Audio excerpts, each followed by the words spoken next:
ഇപ്പോൾ തൊഴുകലൊക്കെ കഴിഞ്ഞ്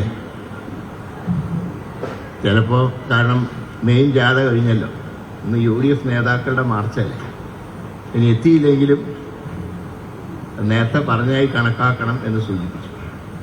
കൺവീനർ അത് പത്രക്കാരോട് സൂചിപ്പിക്കുകയും ചെയ്തു.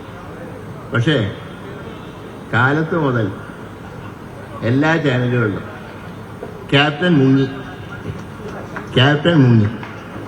പക്ഷേ ഒരു ഗുണമുണ്ടായി. എൻ്റെ യാത്ര കാഞ്ഞങ്ങാട് നിന്ന് ആരംഭിച്ച് ഇന്നലെ ചെങ്ങന്നൂരിൽ സമാപിച്ചവരുള്ള എല്ലാ രംഗങ്ങളും എല്ലാ TV-യിലും കാണിച്ചു. അത് എടുത്ത സമയത്ത് ഇതൊക്കെ യാത്ര നടക്കുമ്പോൾ ഇതൊന്നും കാണിക്കാൻ കിട്ടി. പക്ഷെ ഇന്ന് ഇത് പ്രായശ്ചിത്തമായി കാലത്ത് മുതൽ രാത്രി വരെ കണ്ടിന്യൂസ് ആയിട്ട് കാണിച്ചുകൊണ്ടിരുന്നു. അപ്പം ഏതായാലും നല്ലൊരു പബ്ലിസിറ്റി തന്നെ ലഭിച്ചു. ഏതായാലും അല്പം വൈകിയ നന്നായി എന്നുള്ള അഭിപ്രായക്കാരനാണ് ഞാൻ. ഒരു കാര്യം അടിവരയിട്ട് പറയുന്നത്, വിശ്വാസ സംരക്ഷണത്തിൻ്റെ കാര്യത്തിൽ പാർട്ടി ഐക്യ ജനാധിപത്യ മുന്നണി എന്നും വിശ്വാസികളോടൊപ്പം ആ നിലപാട് ഉയർത്തിപ്പിടിച്ചുകൊണ്ട് തന്നെ മുന്നണി മുന്നോട്ട് പോകും. കോൺഗ്രസ് പാർട്ടിയിലും ജനാധിപത്യ മുന്നണിയിലൊക്കെ നമ്മളൊരു ദേശീയ പാർട്ടി ആയതുകൊണ്ടും പാർട്ടിക്കകത്ത് പല അഭിപ്രായങ്ങളുള്ളിടത്ത് അഭിപ്രായ വ്യത്യാസമുണ്ടാകും എന്ന് വിചാരിച്ച് അതൊന്നും അടുത്ത പഞ്ചായത്ത് ഇലക്ഷനിലോ നിയമസഭാ തെരഞ്ഞെടുപ്പിലോ UDFന്റെ വിജയത്തിന് 1% പോലും ബാധിക്കില്ല എന്ന് അടിവരയിട്ട് പറയും.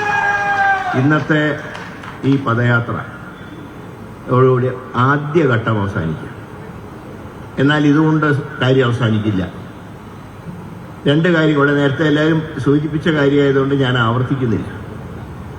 പാർട്ടി മുന്നണി ശക്തമായിട്ട് ആവശ്യപ്പെടുന്നത് കോടതിയുടെ മേൽനോട്ടത്തിൽ CBI അന്വേഷിക്കണം. ഞാനിന്ന് ഇങ്ങോട്ട് വരുമ്പോൾ ചാനലിൽ നമ്മുടെ മന്ത്രി വാസവന്റെ ഒരു സ്റ്റേറ്റ്മെന്റ് കണ്ടു. അന്വേഷണം പ്രഖ്യാപിച്ചിട്ട് എന്തുകൊണ്ടാണ് UDF പിന്നെയും സമരം ചെയ്തത്? ഈ അന്വേഷണത്തിൽ ഞങ്ങൾക്ക് തൃപ്തിയില്ല. മറ്റൊന്നും കൊണ്ടല്ല, ഏൽപ്പിച്ച ഉദ്യോഗസ്ഥന്മാരോട് വിശ്വാസക്കുറവുണ്ടായിട്ടല്ല.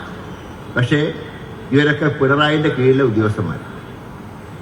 അത് മാത്രമല്ല, സത്യസന്ധമായി റിപ്പോർട്ട് എഴുതിയതിന്റെ പേരിൽ ഒരു IPS ഉദ്യോഗസ്ഥനായ യോഗേഷ് ഗുപ്തയ്ക്ക് അദ്ദേഹത്തിന് കേന്ദ്രത്തിൽ ഡെപ്യൂട്ടേഷൻ പോകാനുള്ള പെർമിഷൻ പോലും കൊടുക്കാൻ മുഖ്യമന്ത്രി തയ്യാറായില്ല എന്ന് മാത്രമല്ല, അദ്ദേഹത്തിന്റെ കോൺഫിഡൻഷ്യൽ റിപ്പോർട്ട് പോലും ഒപ്പിട്ട് കൊടുത്തില്ല. അതാണ് അദ്ദേഹത്തിന് ഡെപ്യൂട്ടേഷൻ പോകാൻ കഴിഞ്ഞില്ല.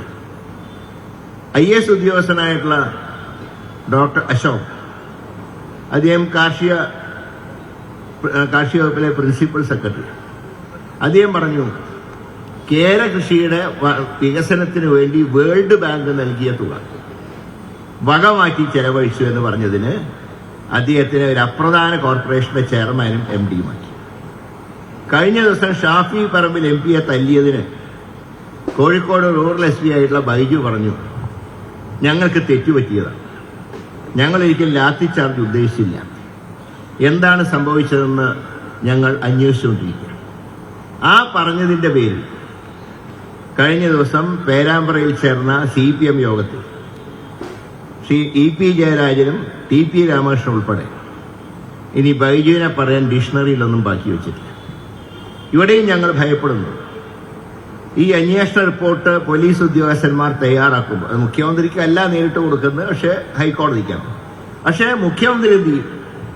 തനിക്ക് ഹിതകരമല്ലാത്ത റിപ്പോർട്ടാണ് ഈ പോലീസ് ഉദ്യോഗസ്ഥന്മാർ തയ്യാറാക്കി ഹൈക്കോടതിക്ക് നൽകുന്നതെങ്കിൽ മറ്റൊരു കേസിൽ ഈ ഉദ്യോഗസ്ഥന്മാരെ പിണറായി ശിക്ഷിക്കാൻ നോക്കും.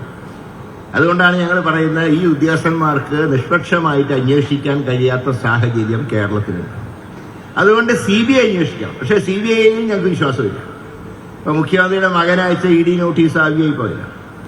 CBIക്കാർ വലിയ മോശമൊന്നുമല്ല, കാരണം രണ്ടും തമ്മിൽ രഹസ്യ ബന്ധമാണ് കേന്ദ്രവും കേരളവും.